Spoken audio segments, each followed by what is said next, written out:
Comment aider mon enfant non-voyant à développer son langage? Je ne sais pas comment m'y prendre sans le contact avec son regard.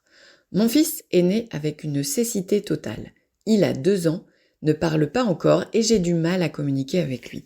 Avec sa grande sœur, c'était plus simple. Je pouvais voir ce qui l'intéressait en suivant son regard. On se regardait dans les yeux, elle riait à mes grimaces. Comment aider mon enfant à développer son langage? L'absence de vision peut entraver la mise en place de la communication. Avant qu'un enfant puisse s'exprimer avec des mots, la communication avec son entourage s'appuie beaucoup sur des éléments visuels, les expressions du visage, les gestes, le regard. Il est plus facile de communiquer avec quelqu'un quand on voit tous les deux ce dont on parle. Cela permet d'appuyer les mots sur du concret. Sans éléments concrets, il est plus difficile de comprendre avec précision et exactitude de quoi on parle. L'importance du langage chez les non-voyants. Le premier moyen pour découvrir le monde, malgré l'absence de vision, est le langage et non le toucher comme on se l'imagine souvent. Un léger retard de développement du langage et de la communication est fréquent chez les non-voyants. Il rentre généralement dans l'ordre avec des stimulations adaptées.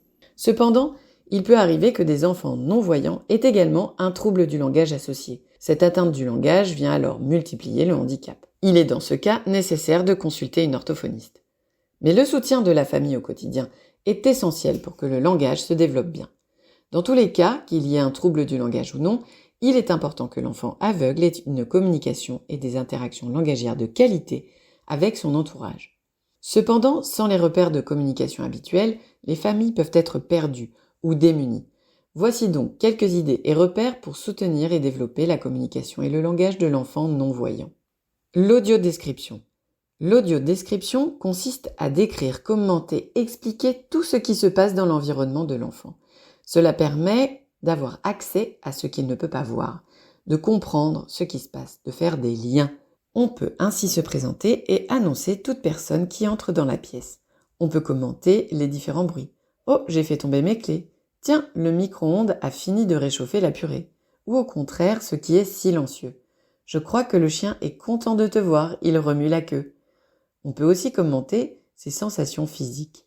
Par exemple, nommer les parties de son corps qu'on lui touche quand on l'habille, le change ou le lave. On peut décrire ce qu'on fait.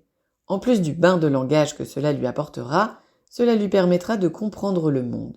De plus, si l'enfant identifie l'adulte comme une ressource pour lui expliquer ce qui est dans son environnement, il pourra, avec confiance, demander des informations, des explications, ce qu'un enfant voyant fait implicitement en pointant du doigt ou du regard quelque chose.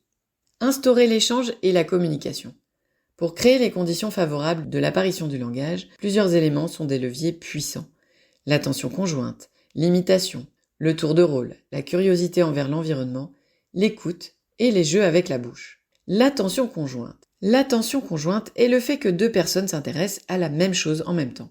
Dans un premier temps, c'est l'adulte qui va repérer ce à quoi s'intéresse l'enfant. Il va interagir avec lui en faisant des commentaires ou en jouant avec lui.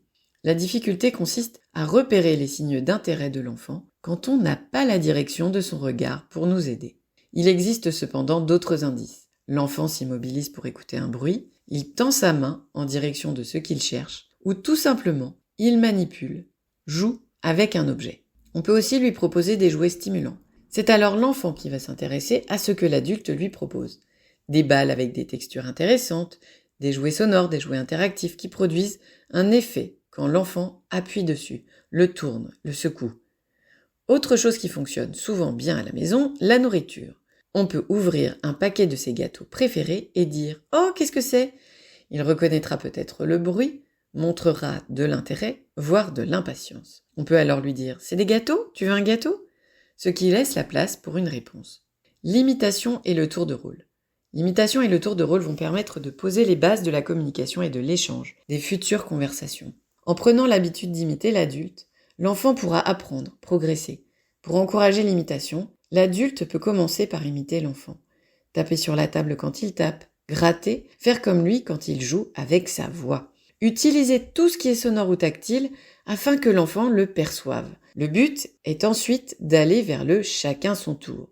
Un enfant non-voyant peut avoir tendance à se stimuler tout seul plutôt que d'aller vers les autres et l'extérieur.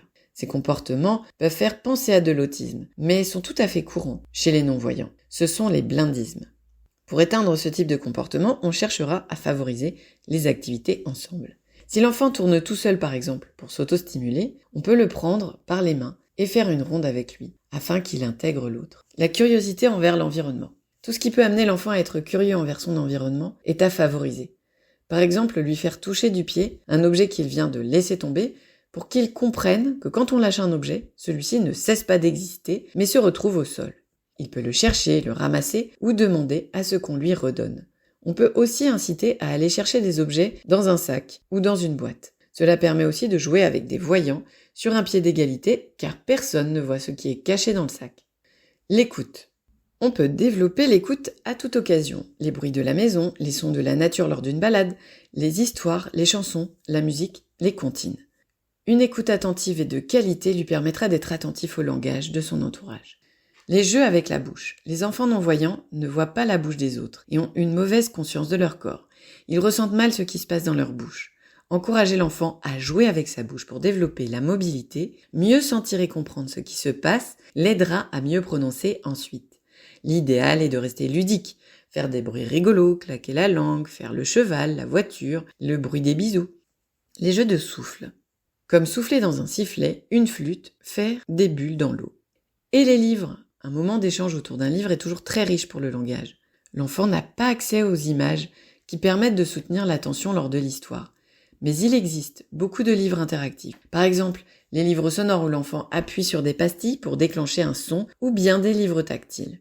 Les images servent également à illustrer l'histoire pour aider à la compréhension. Il existe des livres tactiles créés à cet effet. Des éditions spécialisées comme Les Doigts qui rêvent font de très belles choses. Il est possible également, avec encore plus d'interaction et à moindre coût, de créer des boîtes à histoire. Il s'agit de rassembler dans une boîte, un panier ou un petit sac, différents objets illustrant les étapes de l'histoire. Des figurines ou jouets représentant les différents personnages, les objets avec lesquels ils interagissent. On peut également ajouter des sons pour une expérience multisensorielle.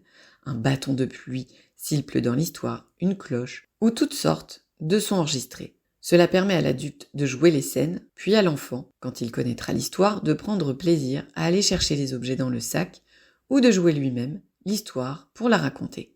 Concernant les livres audio que l'enfant peut écouter seul, car l'histoire lue par un acteur est enregistrée, ils peuvent être utiles quand l'enfant connaît déjà bien l'histoire, et a plaisir à l'écouter et à la réécouter.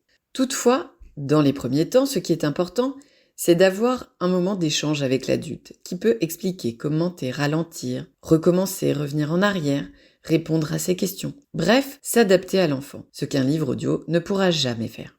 Des moments de rien. Pour terminer, l'enfant doit être stimulé, mais il faut lui laisser aussi des temps de repos, ainsi que ne pas trop anticiper ses besoins pour faire émerger des demandes. On a tendance à beaucoup faire à la place d'un enfant non-voyant. On lui donne ce dont il pourrait avoir besoin avant même qu'il le demande. Cependant, il est nécessaire de créer des occasions pour que l'enfant formule lui-même des demandes, fasse des commentaires et donc parfois attendre, ne rien faire, l'aidera à évoluer.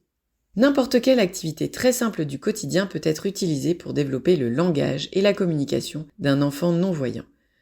Tant qu'on décrit à l'enfant ce qu'il ne peut pas voir et qu'on cherche, dès que l'on peut, à lui apporter les éléments qu'il peut toucher, entendre, sentir ou goûter. L'important est avant tout d'instaurer des échanges de qualité avec les autres et que l'enfant y prenne du plaisir. Les mots viendront ensuite.